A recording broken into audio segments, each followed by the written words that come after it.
Wow, dude. I'm glad you got through it, man. She was a very disrespectful person. Why aren't you on your work trip? You're messing up my weekend. What? What are you doing when I'm away for work? Subject: please keep my email private. Sharing my story after divorce. Hey, True. First off, I just want to say thank you for doing what you're doing. I'm a pretty private guy, so I'm asking if you could please not show my email address if you end up reading this. I debated back and forth whether I should even send this, but after hearing just one story on your channel and hearing how many men were brave enough to tell theirs, I felt like maybe it was time for me to let mine out too.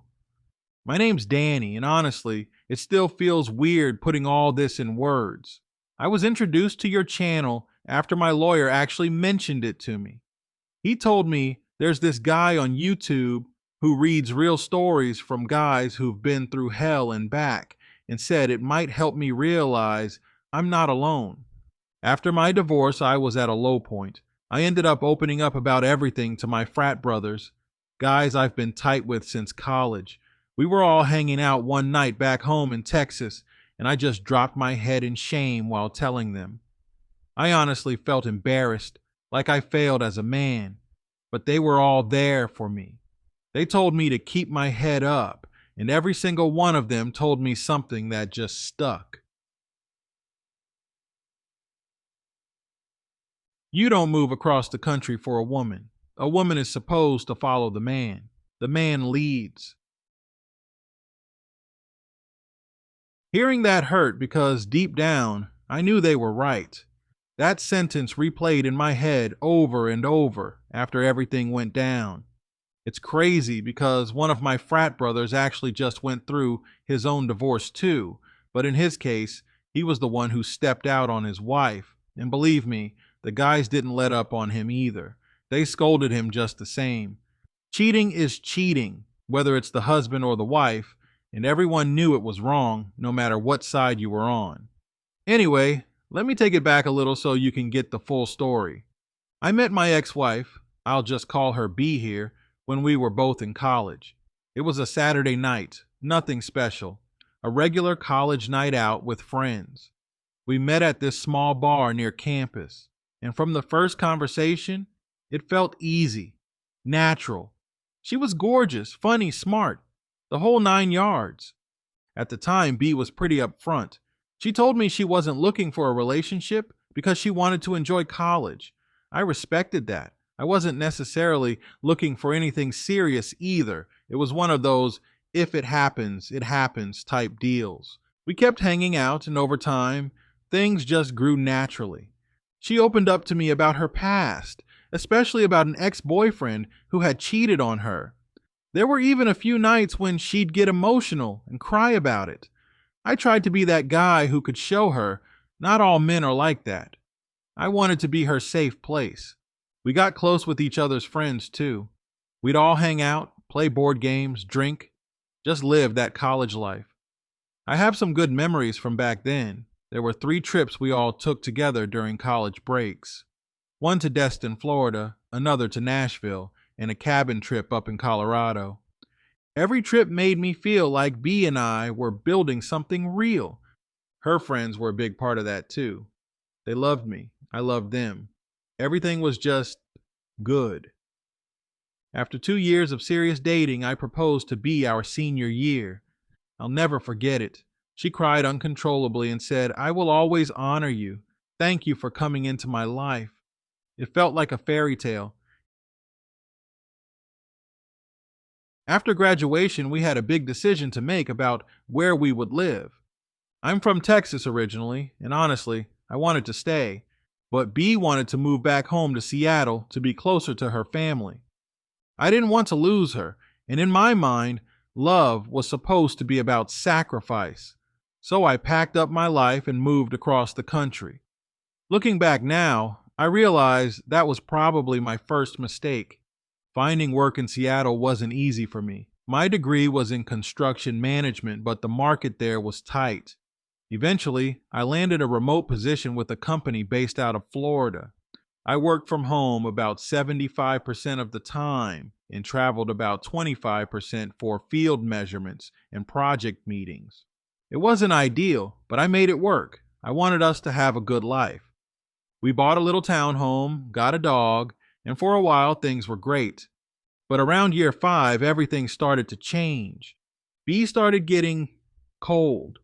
She'd tell me I had no right to tell her what she should or shouldn't be doing when I was gone for work. She started going out with her friends more. Happy hours, nights out, brunches. I didn't want to be controlling. I thought, she deserves to have fun too. But something about it didn't feel right. She'd talk back to me in front of her friends. Disrespectful comments, side eyes, little digs about my job or how often I traveled. It was death by 1,000 cuts. I remember one particular weekend like it was yesterday. I was supposed to be in Florida for work, but the trip got canceled last minute. When I told B, she got visibly upset. Like mad. She said, "Wow, now my plans are ruined," and stormed out of the room. No apology, no curiosity about why the trip was canceled, nothing. Later that morning, I smelled breakfast cooking. I got up thinking maybe she was making something for both of us. Nope, nothing for me, not even a plate. I didn't even say anything. I just grabbed my keys and drove to Bob Evans down the road to clear my head. I sat there eating, feeling this awful pit in my stomach. Something was off. Something was really wrong. While I sat there picking at my food, all these crazy images flashed through my head. I knew she wasn't just out with friends anymore. I could feel it. After eating, I drove back home. Her car was still there, so I went inside. Something just told me to check her laptop. I went to the bedroom and found it open on the bed, but it had gone to sleep. I guessed the password, same as her phone, and it unlocked. Right there on the screen, Facebook Messenger was open. And right at the top was a conversation with some guy named Lawrence. I clicked on it, heart pounding. Turns out they had been messaging non-stop. Lawrence had rented an Airbnb just 12 minutes from our house for the weekend. They had it all planned out. While I was supposed to be away working in the heat, climbing up and down roofs, she was planning to get her back blown out by this guy. I didn't even think. I jumped in my car and drove straight to the address. When I pulled up, there it was, her car, parked right in the driveway. Everything inside me snapped. I kicked the door open. Some guy, Lawrence, came running into the living room shirtless, yelling, "What the hell?" I didn't care. I beat the absolute crap out of him. And just to be clear, I'm not bragging about it. I'm not proud of it. I lost it. That's not who I am. I wasn't thinking about consequences. I wasn't thinking about anything. I was just broken. I heard B screaming from the back room. When I ran back there, she was wrapped in a sheet, on the phone with 911, crying and yelling, "It's my crazy husband. He assaulted my best friend." Best friend, huh? The cops showed up crazy fast. And of course, they arrested me right on the spot once they saw the dude's face all bruised up. I spent the entire weekend in jail. The whole time I sat there in that cell, I replayed every moment in my head wondering how the hell my life ended up like this. One of my golf buddies bailed me out Sunday afternoon. The guy, Lawrence, pressed charges. I ended up getting a misdemeanor assault charge. No jail time, but community service, anger management classes, fines. It was humiliating. After getting out, I hired a divorce lawyer immediately. My lawyer told me to go completely no contact with B, especially since she was threatening all kinds of crazy stuff. She even went online painting herself as the victim, talking about how abusive I was. Then she had the audacity to demand alimony, even though she had a job. During the hearings, her lawyer kept pushing for it, saying she deserved spousal support because she was traumatized by the assault. My lawyer shredded that argument apart. He pointed out that she was fully employed, living comfortably, and that the trauma was caused by her own infidelity and deception. Even the judge gave her side eye a few times. It was exhausting going through court, but eventually the judge ruled that no alimony would be awarded. I got my divorce finalized and was gone.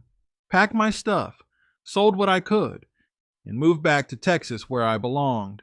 I've been back home for about 8 months now.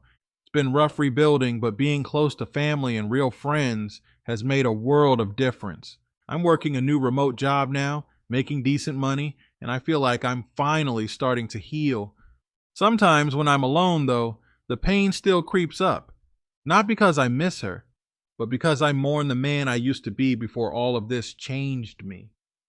Anyway, thanks for letting me share my story.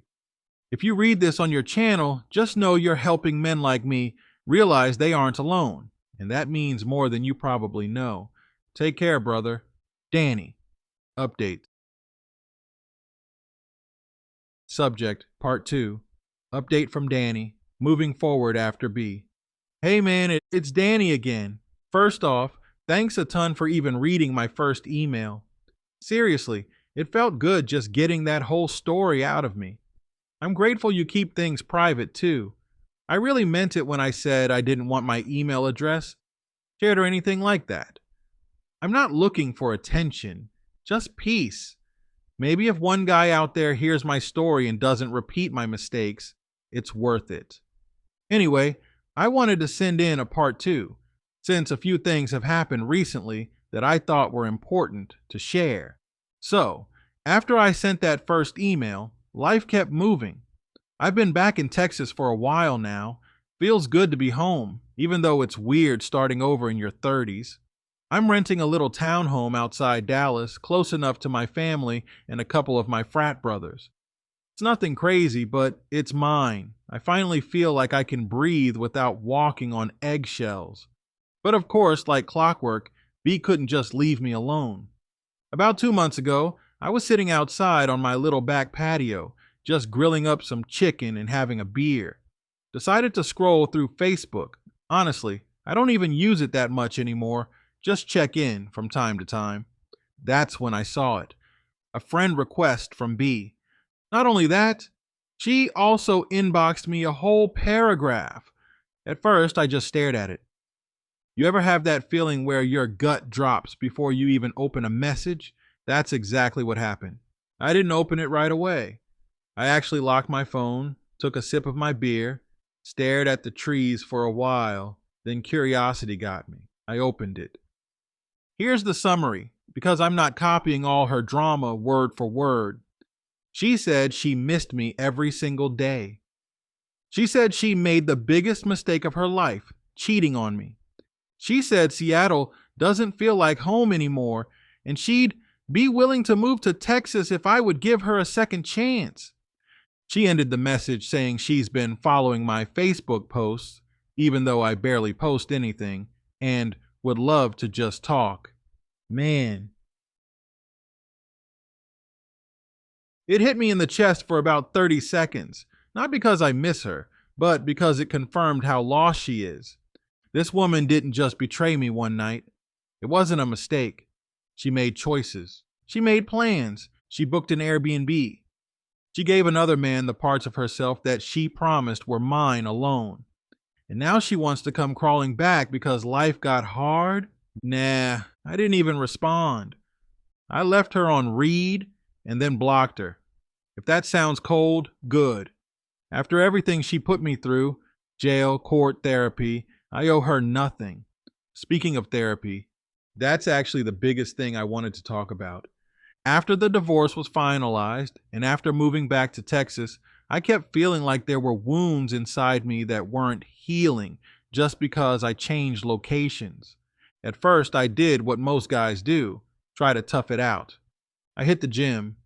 I drank beers with the guys. I got really into golfing again. I was even dating casually. Nothing serious, just keeping it light. But even with all that, at random times, I would still get hit with this deep sadness and rage I couldn't explain. I'm talking waking up in the middle of the night sweating, or hearing a certain song and just feeling this punch of anger in my chest. It was like my body remembered the betrayal, even when my mind tried to move on. That's when one of my older cousins, who went through his own divorce years ago, pulled me aside and said, "You need to go talk to someone, bro. Don't be proud, just go." I thought about it for a few weeks and finally decided to book an appointment with a therapist nearby. One of the best decisions I've made, hands down. My therapist, we'll call him Dr. C, is an older guy, probably in his early 60s. He's been married for 40 years, and you can tell he's one of those men who walks the walk, not just talks the talk. First session, I unloaded everything. The move to Seattle, the sacrifices I made, the betrayal, the fight at the Airbnb, the arrest, the lies she told online, the loneliness after the divorce. I just let it all pour out. And you know what Dr. C said after listening? He leaned back in his chair, tapped his pen, and said, "Danny, you were trying to be a good husband. You weren't weak for loving someone. You weren't stupid for trusting her. You were doing what a man is supposed to do: build, protect, provide, and lead. She made her choices. That's not your shame to carry." Man, that hit me hard because I realized I was carrying around her shame. Like somehow I was less of a man because my marriage failed. Like I was the fool. Like I was stupid. But Dr. C helped me realize that no matter what you do, some people will self-destruct. It's not your job to fix them. It's not your job to save them. It's your job to save yourself. That leads me to the 7 steps I wrote down one night after a therapy session. I keep them in my phone and read them every morning. Maybe they'll help somebody else too. Step 1. Forgive yourself for trusting her. I made the best decisions I could at the time with the information I had. I loved with a good heart. That's not weakness. Step 2. Protect your peace at all costs. If someone threatens my peace, they're out. No second chances. No apologies. No debates. Step 3. Build your body stronger than your emotions. Working out isn't just about muscles.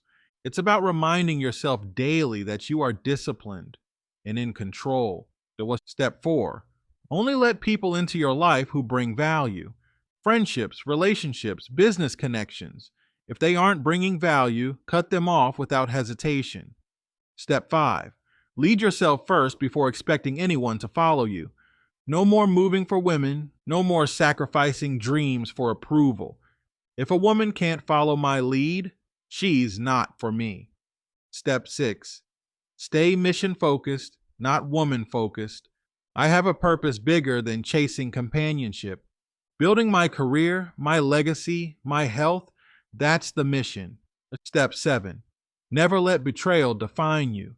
I am not the sum of what someone else did to me. I am who I choose to become every day I wake up. I read those 7 steps every morning after I make my bed. Sometimes I say them out loud. Might sound corny, but it's helping me rewire my mind. One more thing I'll add to this update, something I wish more men would talk about, is loneliness. Bro, even after doing everything right, blocking B, focusing on my goals, hitting the gym, making money, there are still nights when loneliness creeps in. And if you're not careful, that loneliness can trick you into thinking you miss someone toxic. You don't miss them. You miss the comfort of having someone. I remind myself of that constantly. Better to be alone and healing than surrounded by betrayal and lies. So where am I now? I just accepted a promotion at my remote job. I'm working toward getting my personal trainer certification on the side. Fitness has really become a passion for me. I've got a solid circle of 3, 4 real friends who check in on me. I'm seeing a therapist bi-weekly, and I'm genuinely happy most days. I'm not rushing into any relationships. I know my worth now. And the next woman who wants to be a part of my life, she's going to have to earn it, just like I will have to earn hers. No more pouring everything into a woman who wouldn't even pour me a glass of water. Before I close this out, I just want to leave you and anyone listening with something Dr. C told me that stuck with me. There's no shame in falling in love. The shame is when you fall in love with someone's potential instead of who they really are. B showed me who she was a long time ago. The disrespect, the entitlement, the selfishness, it was there.